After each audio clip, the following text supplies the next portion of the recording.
तो हेलो दोस्तों, मैं हूं प्रदीप। आप सभी का अपने इस YouTube चैनल में स्वागत करता हूं। तो सबसे पहले दोस्तों मैं आप सभी को बता दूं, हमारा ये चैनल उन सभी स्टूडेंट के लिए है जो किसी भी गवर्नमेंट एग्ज़ाम की तैयारी कर रहे हैं। यदि वे किसी भी जीके रिलेटेड एग्ज़ाम की तैयारी कर रहे हैं तो उनके लिए ये वीडियो काफ़ी सहायक होगा।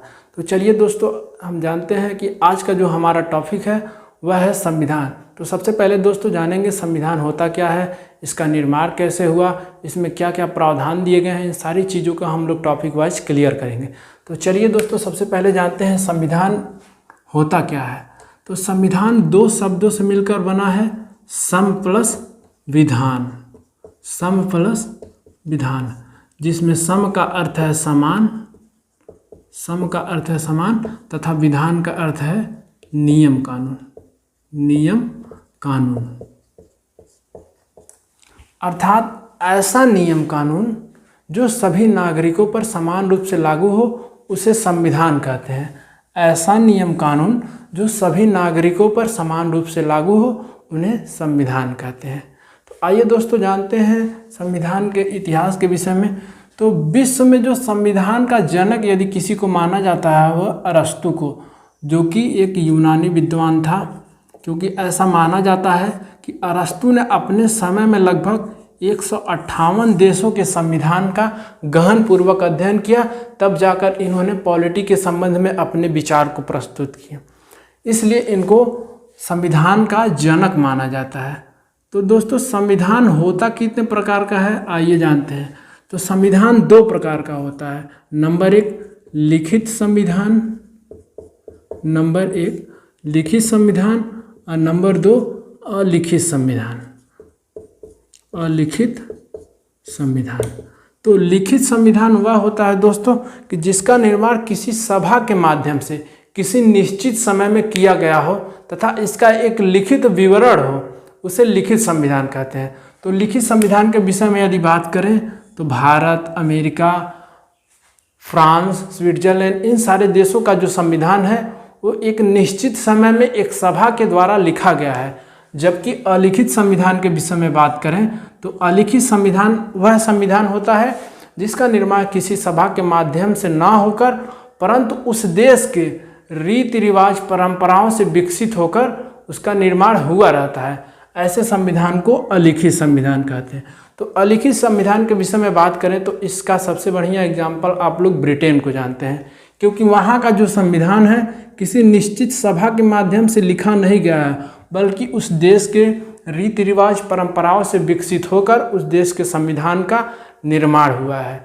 तो आइए दोस्तों जानते हैं भारतीय संविधान के विषय में कि भारतीय संविधान का निर्माण कैसे हुआ, इसमें क्या क्या प्रावधान दिए गए हैं, इन सारी चीज़ों का हम लोग क्लियर करेंगे। तो सबसे पहले दोस्तों आप लोगों ने एक शब्द सुना होगा, cabinet mission. Cabinet mission, cabinet mission, जो कि 1946 को अंग्रेजों के माध्यम से इसे लाया गया और इसी के माध्यम से संविधान सभा का गठन हुआ। संविधान सभा का गठन हुआ और संविधान सभा के माध्यम से भारतीय संविधान का निर्माण हुआ। तो संविधान सभा के विषय में दोस्तों जानते हैं कि जो संविधान सभा है उसकी कुछ बैठकें इस प्रकार हुई, जिन्हें हम लोग इस प्रकार जानेंगे। तो संविधान सभा की जो पहली बैठक थी वह 9 दिसंबर 1946 को हुई, जिसमें अस्थायी अध्यक्ष के रूप में डॉक्टर सच्चिदानंद सिन्हा जी को चुना गया। सच्चिदानंद सिन्हा। ठीक इसी के 2 दिन बाद 11 दिसंबर 1946 को 11 दिसंबर 1946 को संविधान सभा की दूसरी बैठक हुई और इस दूसरी बैठक में डॉक्टर राजेंद्र प्रसाद जी को संविधान सभा का अस्थायी अध्यक्ष चुना गया।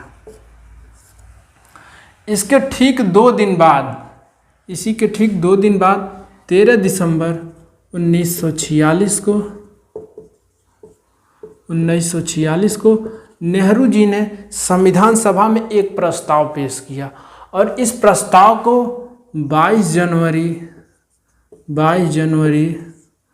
1947 को स्वीकार किया गया। इस प्रकार भारतीय संविधान का निर्माण हुआ। तो भारतीय संविधान का जो निर्माण हुआ, इसे बनने में लगभग 2 वर्ष 11 माह 18 दिन 2 घंटे का समय लगा। 2 वर्ष 11 माह 18 दिन 2 घंटे का समय। लेकिन दोस्तों यहाँ 2 घंटा है, इसको कभी एग्जाम में पूछता नहीं है, तो इसलिए इन सारी इस चीज़ों को आप लोग ध्यान में रखिए।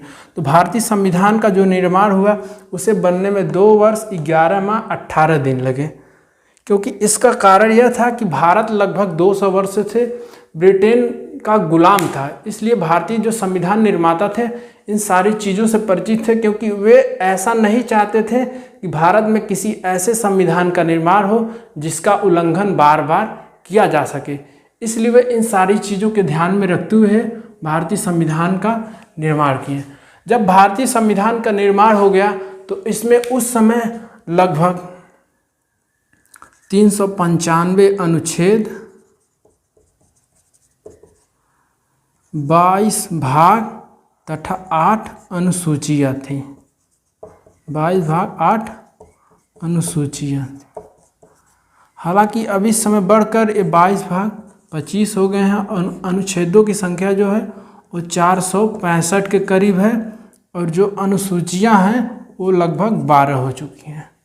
तो हालांकि इन सारी चीज़ों को अभी एग्जाम में पूछता नहीं, लेकिन कभी कभी पूछ भी देता है। जो